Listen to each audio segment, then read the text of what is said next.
Okay. Good morning and welcome to Worldwide Wisdom, folks. Pleasure to be here today. Today we're going to keep it open. We're going to open it up to anything and everything that you want to talk about. We talk about a lot of stuff. We cover a lot of material, and it's really beautiful to see how people grow spiritually, academically, in the study of Torah, where, as people, we tend to grow to the heights of the financial industry and the heights of politics. Imagine what it would be like if you were caught not knowing who George Washington was, right? Yeah. Imagine if you were caught not knowing about Israel's recognition of Somaliland, right? It would be like, who are you? Yet we don't seem to have a problem with not knowing who Abaye and Rava was. We don't have a problem with knowing what the fundamental differences between Beis Hillel and Beis Shammai were, right? It doesn't seem to matter to us to understand the difference, the nuance of the novel schools of Reb Chaim Volozhin versus the Rebbe Rashab, right? And this, that doesn't even matter to us. Like, why not?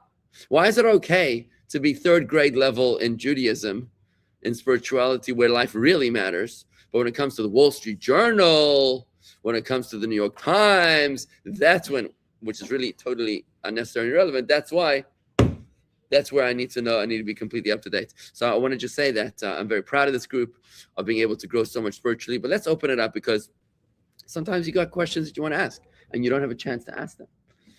So now's a chance. And by the way, if anybody wants to post online, anybody wants to post questions online. Now, I don't know if I have the answers. I could try, but it can make for fun conversations. Yes, Mordechai. I was going to say, you talked about the Wall Street Journal and the New York Times. I find it interesting because I find both the Wall Street Journal and the New York Times a little antiquated, and the Torah is so. Let's ask. Let's give the questions. Let's give the questions, not comments. The Torah is not. Steve. In Psalm 52, I think that we read this morning, 51, 52. They talked about the city of Nob, which was a sanctuary for the Kohanim, and Saul was called for horrible acts to be committed against them because of their treachery, because they had gave sanctuary to David. The word they used was nun, vav, tough. Nun for treachery. Yeah. I never saw that word before. So do we know anything about that word? Was that the word quoted in the Tehillim? Yeah. Okay. Can you find it? Fine. Thank you. Okay, so quick update over there. The story goes about King Saul. King Saul. What a story. What a sad life he lived. Saul started out so pure. He was the first king of Israel. He was the first king of Israel. He was so pure. He was so beautiful. He was so humble. He didn't want to become the king of Israel. He was like hiding behind the furniture, is what the Torah tells the prophet tells us when Samuel was looking for him. He was such a humble guy, but when he reached power, the power reached him came to him to maddening levels, where absolute power corrupted him absolutely. And it came to a point where they were faced with the Philistines. Goliath, the warrior of the Philistines, was mocking the Jews. He was calling them to a one-on-one duel. And there wasn't anybody courageous enough to fight the battle, until Saul said, "Whoever fights Goliath and beats him will marry my daughter." Who was that one? That became. Thank you. I said no was a hey. Yeah, that became David. David came in, and when David beat Goliath, the girls of Israel, the daughters of Israel, said, "Saul killed thousands, David killed tens of thousands," and now the jealousy went through the roof. And he decided he was hunting him to kill him. Now, David had already been anointed as the king of Israel, the future king of Israel, in secret by Samuel the prophet. So this was a very complicated story, an amazing reading, by the way, highly recommended reading. If you can open the book of Samuel, read the book of Samuel like Chuck does. Read it from the beginning to the end, front cover to end cover. Take a book called The Torah Anthology, buy it online, own it, keep it in your library. It's called The Torah Anthology. This is the go-to book that Jewish people would read. It was written 500 years ago by Rabbi Yaakov Kuli. It was a commentary of the Torah in vernacular, and it's being translated into English. It's an amazing read. It's about 72 volumes. We'll keep you busy between now and 120 years old. It's a good read. Listen, put it by your bed and read. Instead of watching Netflix endlessly, read the Torah Anthology. And So some are more Trinitarian. interesting than others. But the book of Samuel is unbelievable. When you read it, you'll get the whole backstory here. Long story short, Saul was very, very jealous. And at one point, when the people of the town of Nov, who were all priests, sheltered David because he misled them with information, he misled them to think that Saul was protecting him. Okay, that when Saul found out about this through the lashon hara, the slander of the head of his Sanhedrin, Doeg Adomi was a terrible guy. When he found out about this, Saul had them slaughtered. So let me just see this word that he was referring to. The word was havot, treachery. It's a very difficult word, a very unusual word. If you ask me an etymological question, but I can tell you that later, when Saul's son Jonathan is best friends with David, and Jonathan is protecting David. Right. It's an amazing expression. When Saul realizes that Jonathan is protecting David, he says, "You're such a fool. This guy's gonna steal the crown from you. You're the crown prince, and you're choosing to give him the crown over yourself." And he calls him Ben Navata Mardut, which is like one of those words that just you don't even have to understand what it means in order to just hear. It's not onomatopoeia. Yeah, onomatopoeia, exactly. Ben Navata Mardut, which means the son of the same root, Navat, Mardut, the treacherous rebellion. You're the son of the treacherous rebellion. Anyways, I hope that answers your question. I have a question. Yeah. How do you and when do you prepare for your sermons? Ooh, how do I and when do I prepare for my sermons? Right before Walk the the sermon. shul. No. Well, what I do is, it's a fun thing. I started using ChatGPT now. That's fun. It's fun.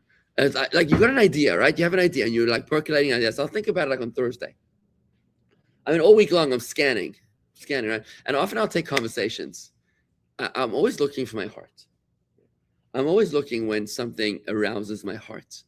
If my heart gets like, then I'm mindful of that moment and of that conversation, and that will oftentimes become an essay or a sermon or what's an essay? It's a written sermon. It's what it is.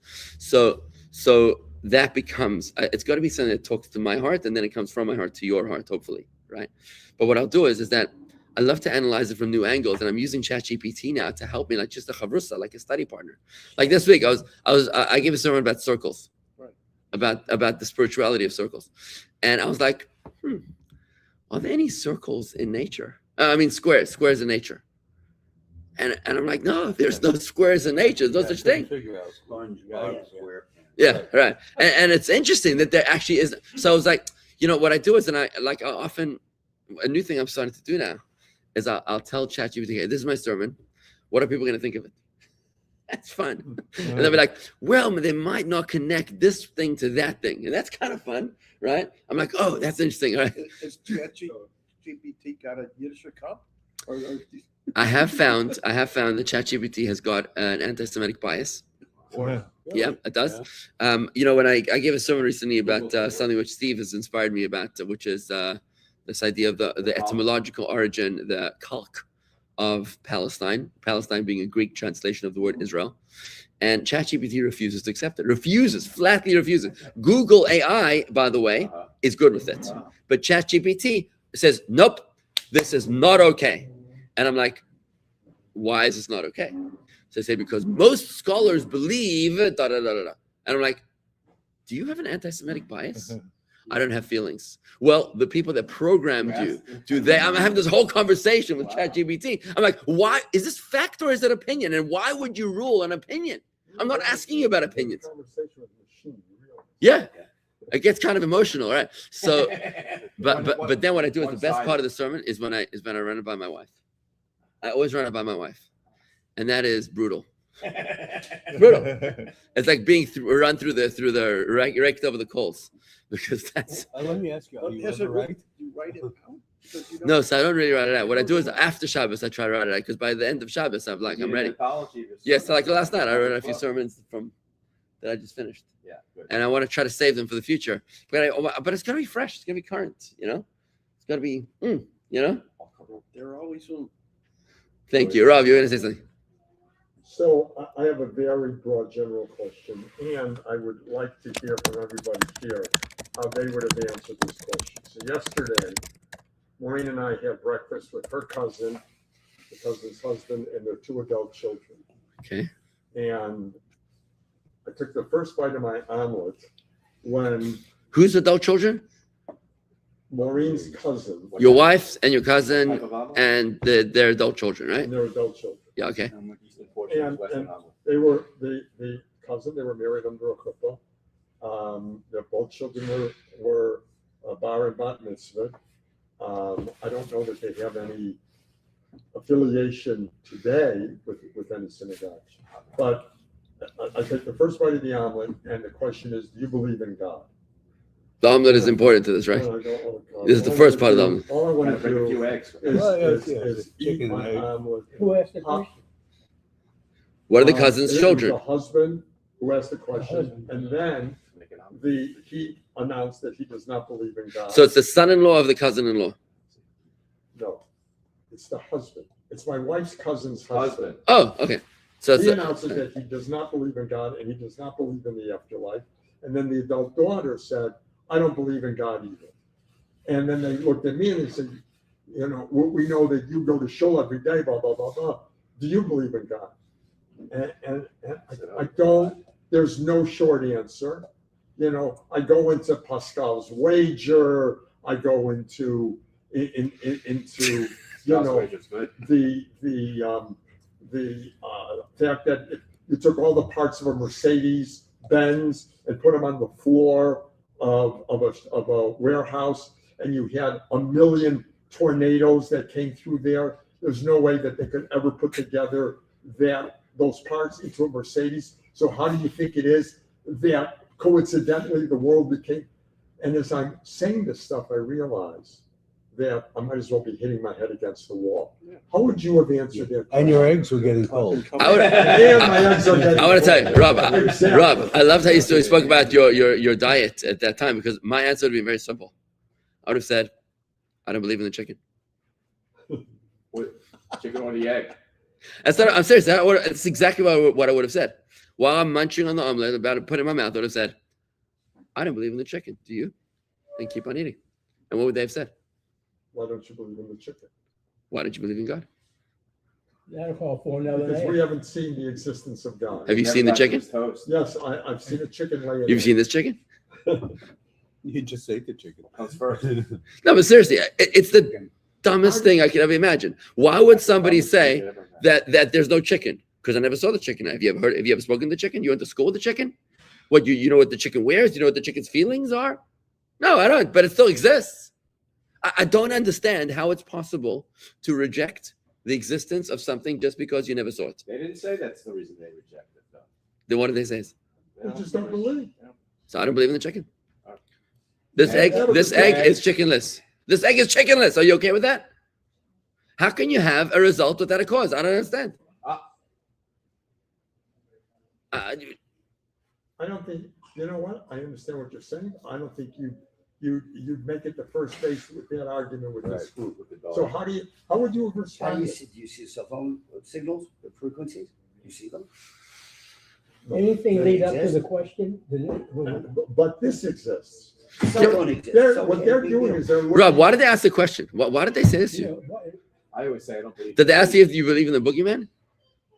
Why would they bring this up? Why was this important? No, Yes. because it started with a question about how Chabad functions. Okay. And then Are they Jewish? I just Yeah, said. they were actually, bar They're Jewish, bar yeah, they're bar mitzvah, mitzvah, yeah, they're- and All right. they're both married. Mitzvah Yeah. was the He's not Hebrew ready to school. teach. He's not ready to learn. Yeah. You need to get another cousin-in-law. You know, No. my response is always, you don't believe in God, God believes in you. One of these days, Very one of these nice. days, Very nice. you're gonna, something's gonna happen, and all of a sudden you're gonna believe in I went there, that. I said no atheist in a font, so blah, blah, blah. Yeah. It's like. Look, Rob. At the end of the day, It's a certain Rob, for them. it's not. They're mislabeling it. They're mislabeling it. It's not that they. Missing the point. No, Rob. I'm not interested in their perspective. They're not waiting for an I want answer. an answer. Rob, they're not waiting for an answer. They're making a statement. That's what you need to understand. They're telling you, by the way, don't bother me because I don't believe in this stuff. Well, So you're no, saying there's they may be pushing him to say what is the answer, because there's a deep question in me. No, that so I'm not Rob's sure asking a of. question. Rob's asking a question. They weren't asking a question. Most people that you encounter that ask this question are not asking a question. They're But you see, they're protesting. I may disagree with you, because by making that statement may, in essence, be approaching a question that they're just not sharing in question form. Right, because it's deep. If you dig deep enough, right? And that's what they told me on the radio. Right. When I was on the radio, they said you gotta extract the question that the guy's not yet asking. Ed, do you mind lowering that, Yeah. please? I think it's also part of Ed, do you mind? what Rob was Oh. saying. Also, he said it was about Chabad. Maybe they have a problem with Chabad. That's why they came from the God. I want to just validate. I want to validate where they're coming from, because in English, faith is a noun, right? In Hebrew, faith is a verb. Faith is a verb. You know how powerful that is? Faith is a verb. The word emuna, E-M-U-N-A, is exactly the same word as gymnastics, exercise, action, like pumping iron. Lehit amen means to exercise. Army drills is the same word as faith. Can you imagine? When you do military exercises over the Mediterranean with Greece and Turkey, and not Turkey, with Greece and Cyprus, right? That's the same word as faith. Why is that? Because it's hard, it's challenging, and it's pushing the envelope. So I want to validate the pain where these people are coming from. What really you have to do is understand what is the core of this position. Tell me what happened to you. Did you experience a loss in early life? Maybe a parent passed away. Maybe a parent was mean to you. Tell me your story. This is what I do a lot of. I spend a lot of time listening to people. Listening to people. When do you take time to listen to people? When they're making an Good appointment. question. Make an appointment. 3:15 today. So what I'm doing is I listen to people, because when somebody says this to me, I mean, a guy walked into my office a while ago, and he says, Rabbi, I'm quitting my affiliation with the congregation. Oh, yeah. Because I'm trying to remember why. Because of my position. Because of my position on evolution. On evolution, okay. So I'm like, take a seat, man. Let's hear. Tell me, why is this offensive to you? Like, you prefer to come from monkeys? Like, what is your, like what, what? We say in Yiddish, "Ada is the Hund begruben." Here is the dog buried. You want to find out what is the core. There's a guy in the community. He's a member of the shul. I've met him once or twice. You know who he is. He lives in your neighborhood, and I've never ever managed to have a conversation with him. He's a member of the shul, but he's like one of those kicking and screaming kind of members of the shul that refuses to have a chat with me. And now his wife died when she was very young, leaving him an orphan, and he was very, very, very upset. Widow. Yeah, but he had an orphan. He had an orphan. There was a little child. Oh, right. So he had to raise the orphan, right? And it was incredibly painful for him. And the man has never recovered. To this day, he's your age. Like he's young. He's like in his 70s, and he's He still talks about her as if. That's right. And you talk to him about faith. It's not a conversation about faith. It's a conversation about death. It's a protest. Yeah. It's faith as a protest, and that's fine, by the way. That's fine, because in Judaism, in Hebrew, the word faith is a verb. It's a fighting word. It's a doing word. It's a challenging word. If your faith doesn't challenge you, I remember when I met you for the first time, Stu. That's a question that haunts me. I'm serious. Because somebody just asked me here. Somebody just asked me, Rabbi, which question do you wish people would ask you? So when we were first doing our first deal, Stu was responsible for getting us this facility that we're in right now. He arranged all the legal stuff for us. And he said to me, look at me, we're getting to know each other. And he said to me, so Rabbi, I don't know if you remember asking me this question. You have no struggles with your faith, right? I remember you saying that to me. Yeah, I remember. I was a young kid. I was like 25, 26 years old. You have no struggles with your faith. And I just chuckled. Because it was interesting coming from someone like yourself when we barely knew each other then, right? But it was so interesting hearing that from you, that you think that I would have no struggles with my faith. On the contrary, the more you zoom in to something, the more you realize the imperfections, right? When you're looking at planet Neptune from a telescope, you don't notice, the lay of the land so much. But when you're boots on the ground, that's when you really notice the real problems, right? So I think that the more you grow in spirituality, the greater your struggles and your faith challenges are, which is part of the struggle. Don't think that it's easy to, for me personally, this Bondi massacre, it's very, very hard. It was very hard for me. It just challenged me in so many different levels. This is a rabbi, this is a Chabad event. We say shluchim mitzvah in Nizakin, that the shluchim of a mitzvah, the emissaries that are on the way to do a mitzvah, don't get hurt. That's why when somebody travels, you give them some money so that they can put in a charity box, so that they don't get hurt because they're on the way to do a mitzvah. These guys are in the middle of doing a mitzvah. There are 2,000 Jews coming to light the menorah, the first menorah lighting on planet Earth, because of the way the Earth turned, Sydney, Australia. Right? And they got massacred like this. It was very, very, very hard for me. But that doesn't mean that I'm throwing in the towel, right?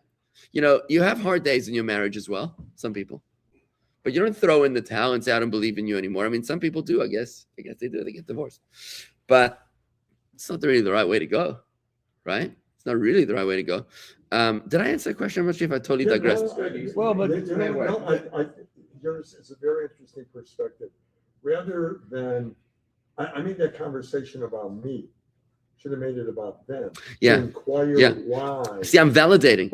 I'm validating where they're coming from. You see what I'm saying? Yeah. I would bet that there's some sort of buried trauma there. The daughter that said, yeah, me too. Not really. She's just following the coattails of her dad, right?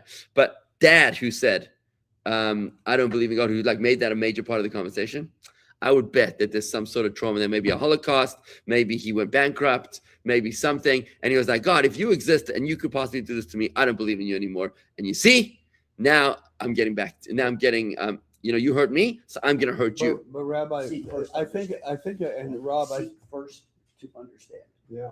Stu, go ahead. I think a big part of that is the issue of control. Religion gives you boundaries many times. It gives you answers. If I say, well, you have no question, well, because it gives you boundaries, although there's a little bit of a baiting in that too, because I think there's an inherent question, like, really? So it's a matter you were of control. asking, It was a matter of do I have control over my life? In their case, they may feel like hell. In my experience, I don't believe in God because I have no control over things. In your case, or in the rabbi's case, there's a sense of order and control because religion puts certain boundaries on it. And they speak to that in a large part in their comment and Rob's attempted answer. My feeling about that, I would say, listen, how much have you thought about it? How much have you studied about it? Maybe one day you will. I don't think I would ever argue with them. I have this with my son and daughter-in-law, the doctor and the pharmacist. Unless you can prove to me, and I say, listen, Michael, when your kids get a little older, hopefully you'll change. Yeah. Look, it's two different conversations. It's two different conversations. There's the traumatized Jew who's protesting God, an act of defiance. It's like the Holocaust survivor that says, God, you did this to me. I am going to get you back. And how am I going to do that? I'm going to break Shabbos. I'm going to break kosher, and I'm not going to lay tefillin. You see, I got you there, right? And they really, it's very difficult to argue with someone like that because they've been through so much. But then there's a second one, which is the what's called the extension of those people, like the daughter, right? With those ones, you can come to them and talk to them about the chicken and the egg. Those ones, they're just ambivalent because they were raised in an atheistic home, and you say to them like, seriously, the Mercedes-Benz, you can tell them the Ronald Reagan cooking story, you can tell them the cell phone story, the human eyeball, whatever. You could just say any story, like since when does this exist, a business that never had somebody that put it together? How's that even possible? Such a person that doesn't have an emotional backdrop to it, they just ambivalent, fine. But if somebody's coming from a place of hurt, when they stick it in your face, when somebody sees me, I was walking down the street yesterday with my kids. We were on the boardwalk. You're flying down the road. Boardwalk, flying down the road. You were driving slowly. I was getting 10 miles over the speed limit. Couldn't keep up. In a 25-mile zone. All of a sudden, this great big huge van honking the horn, zoom. I noticed somebody waving at me, and I said, So we were riding our bicycles. Be careful about honking your horn in this area. You could be, pissing off your next big contributor. We were riding our bicycles on the boardwalk, and this guy like walks by me, this homeless guy, and he starts cursing and saying something like, "You don't believe God." I mean, I paid the guy zero attention, but like, where does this come from? Like where does this come from? Clearly, the guy's got issues. Clearly, there's something over there. What am I supposed to not engage in conversation? Like maybe to explain to him, oh, actually, I do believe in God, right? This has nothing to do with me. It's everything to do with him. You see what I'm saying? And that's all I want to encourage you. Next time you have this conversation, ask them questions. Say, why do you feel so strongly about this? Just ask them and flip it around, and you'll learn so much about them. And they might experience what I find so much. They might experience the first time in their lives that somebody cared to listen to them. And that's something which I find so much, which is so pleasurable in what I do, is that I have this opportunity to listen to people and validate them in ways that they've never been validated before. It's quite an amazing experience. You want to say something? Who's the greatest Jew in history? Well, somebody at this table for sure. Who's the greatest Jew in history? Who's the greatest Jew in history? That's such an interesting question. The greatest Jew in history. Greenberg. It depends which measure, right? It depends on which measure. So, Joseph. you know what I'm thinking? If I was going to go with the line of the Tanya, right? If I'm going to go, I'm a student of the Tanya, I'm a Chabadnik, right? The Tanya would say, I think the Tanya would say, that far greater than the Jew who's reached zero gravity, who doesn't struggle anymore, is the one who struggles. In other words, is a Jew who was born into a line of 47 generations of rabbis, right? And now he also becomes a 48th generation rabbi. Is he greater than the Jew who was raised in an atheist home and knew nothing about Judaism, and then started coming to shul every day and linked tefillin every day? I think that the greatest Jew is around this table. I think that the Jews of this table, the Jews of this round table, who are 3 or 4 generations or 2 or 3 generations of, I'm going to call it ignorance, spiritual, like Jewish ignorance, Jewish illiteracy of Judaism. Let's call that, right? And what was the word used? Assimilation? Yeah. They kind of barely survived the Jewish identity because their mother's still Jewish, but their cousins are all non-Jewish, right? Those ones, and many of us are here in this community, and yet we showed up here today, and that's a big deal. When you have a Jew who's Jewish, has been eating kishka every Thursday night, for 47 generations, it's not such a major accomplishment. But when you're able to make a choice to say, today I'm not playing golf because I'm going to shul, it's Shabbos, right? And all of his friends say, and his wife looks at him like, you going where today? Tefillin? Whoa. I mean, that I think is character, and that I think gives God the greatest nachas, the greatest joy, the greatest pleasure that God can imagine to receive, I think. And it's such an interesting question somebody just posted over here. He said, was darkness a creation? And I think this is such an essential question. Was darkness a creation? Because remember, darkness is the absence of light, right? It doesn't say that God created darkness. It says the darkness pre-existed, is what it says. It says the land was chaos and disorder, and darkness upon the chasm. That's what it says. So darkness seems to have preceded, right? What's darkness? Darkness is the absence of light, yeah. But darkness is the unknown. And darkness is a metaphor It's also a cover. to, Conceals. yeah, on a shallow level, darkness conceals. But on an essential level, darkness is venturing into the unknown. Darkness is when you come to shul and you have no idea what to expect and you're outside of your comfort zone, right? Darkness is when you have the courage to enter into a relationship with a woman or becoming a parent and you don't know where this is going, right? Darkness is the courage to be able to venture into uncharted waters, right? But darkness on its essential level is the unknown, it's the undefined, it's the unclear. It would be in Kabbalistic parlance representative of infinity. Whereas daylight represents that which you can visualize and comfort and orient yourself with. Darkness is where you're disoriented. You just don't know where you are. You don't even know up from down.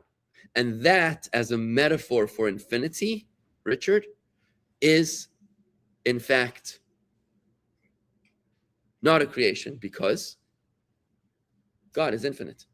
And darkness is the manifestation of infinity.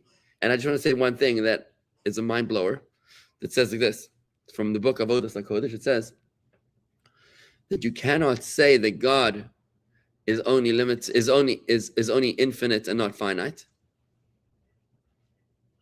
Because if you were to say that God is infinite and not finite, then you'd be limiting his infinity. So within the darkness of God, that's a bit of a short circuit there. Within the darkness of God lies light. Within God's disorientation lies orientation. It's a very, very deep question. Very beautiful question. Yes, Steve? In relation to that question, if we're talking about within the realm of creation, could we say that darkness was God's willlessness? Was God ever without a will? God conceivably be without a will? Absolutely. That's such a beautiful question. Can God not have a will? Absolutely. The Chassidus explains that the reason why God created this world in the first place is because he had an irrational desire.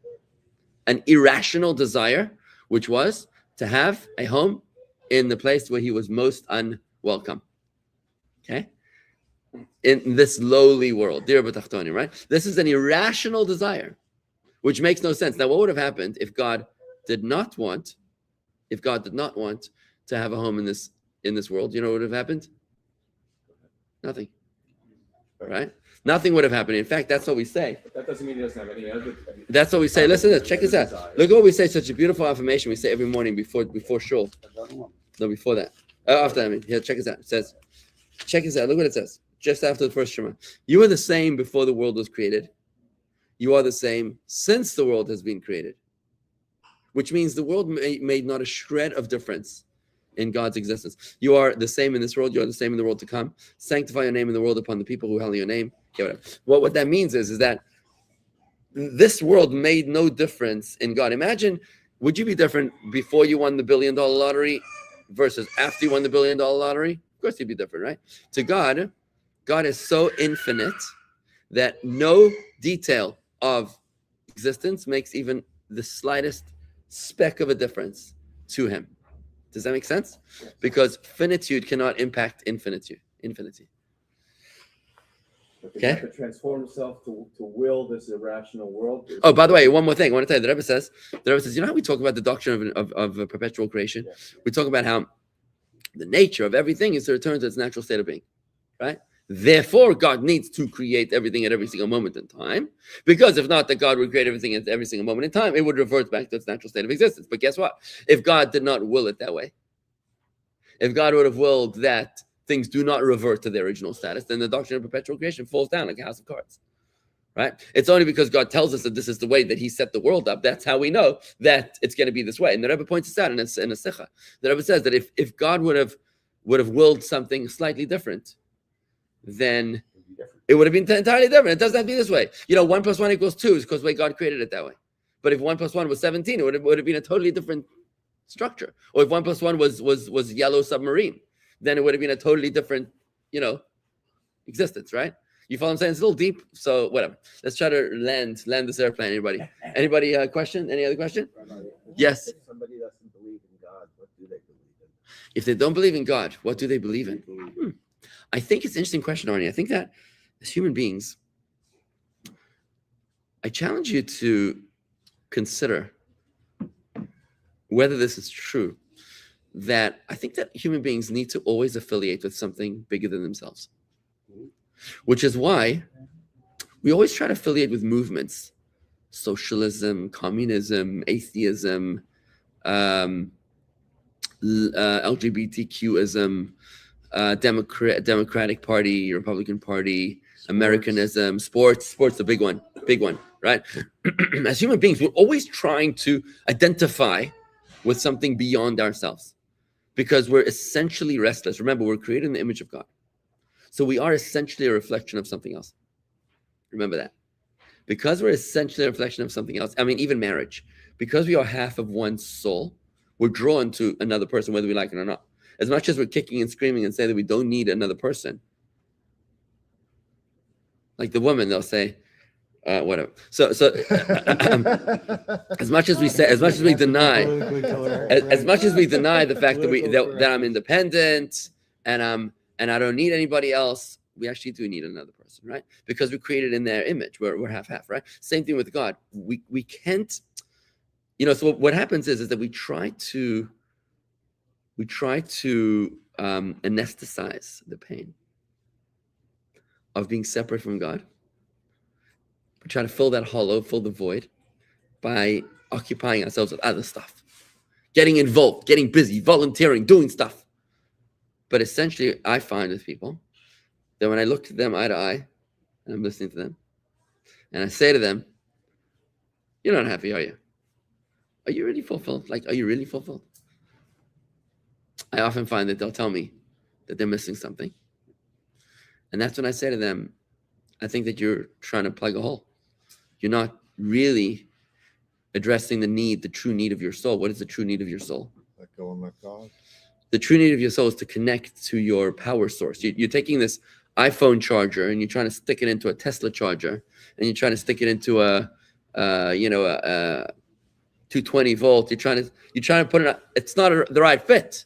But if you put it into the right charger, that's when your energy is going to flow and you're going to feel filled up. It's like in a marriage. When you are in the same wavelength with your spouse, then you can feel filled up. And I often find in marriages, people are married and they're just both feeling empty.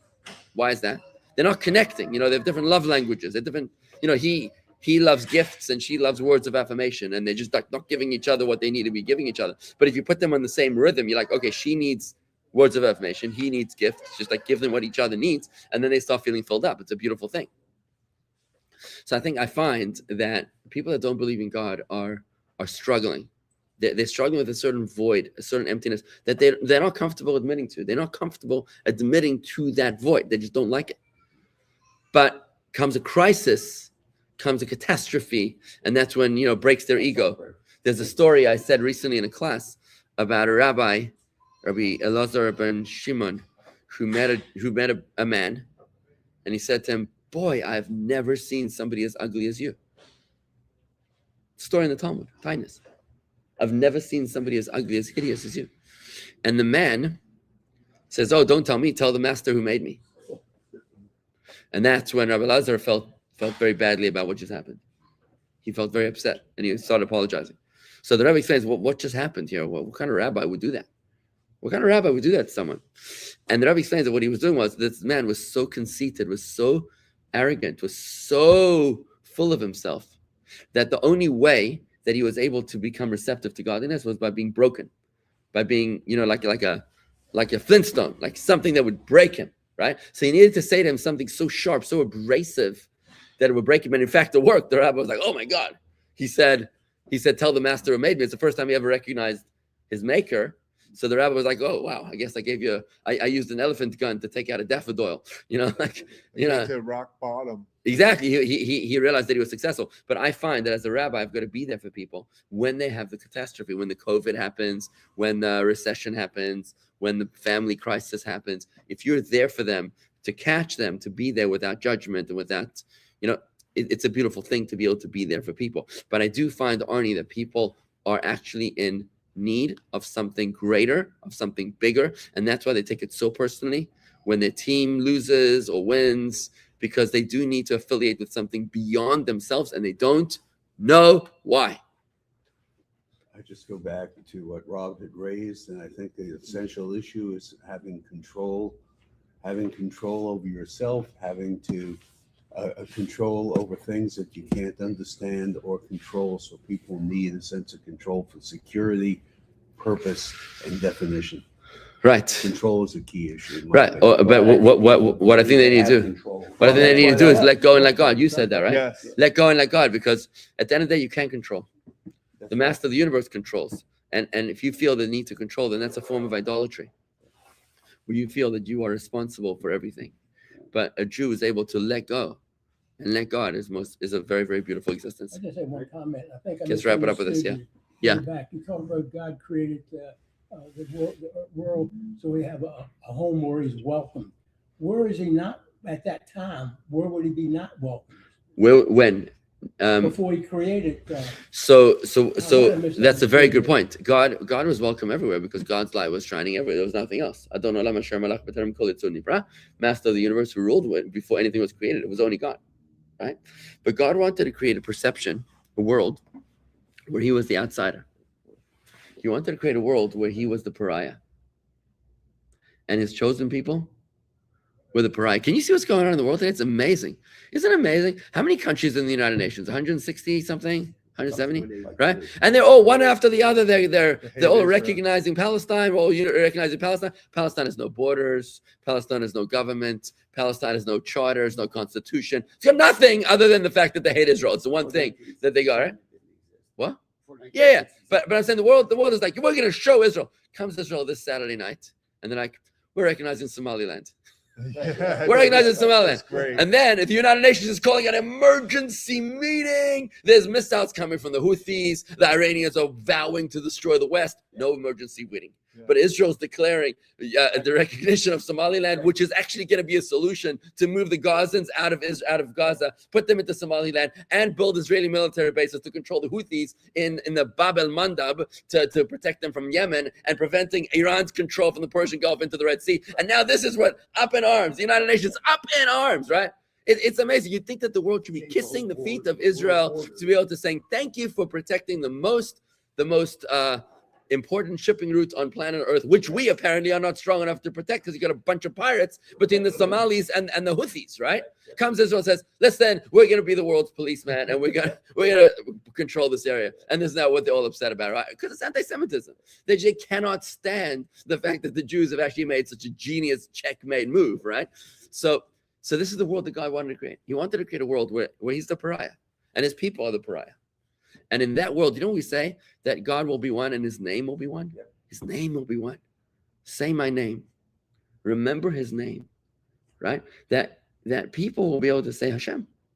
Yeah, Hashem. This is Hashem, the master of the universe. He wanted to create a world so dark, so dysfunctional, so broken, so that somehow we would figure out a way to enlighten the world to find their way home. Right. That's why we were chosen, the chosen people. Yeah. And Tevye was the one that said it so nicely. Yeah. Tevye said, I don't know we're the chosen people, but can't you choose somebody else once in a while? It hurts like hell to be chosen. Right. Okay. It's not easy. It's not easy. Listen, it's still fun. That's the mission. Ask Joseph what it was like to be chosen. Yeah. Right? See how that worked out for Joseph to be chosen, right? I mean, hell, he suffered through hell for 22 years, right? Which is good. And what did he get for it? A multicolored coat, right? Was it worth it? I don't know. Right? Everything works out in the end. Right? Everything works out in the end. Exactly right. So the bottom line, just hold on tight.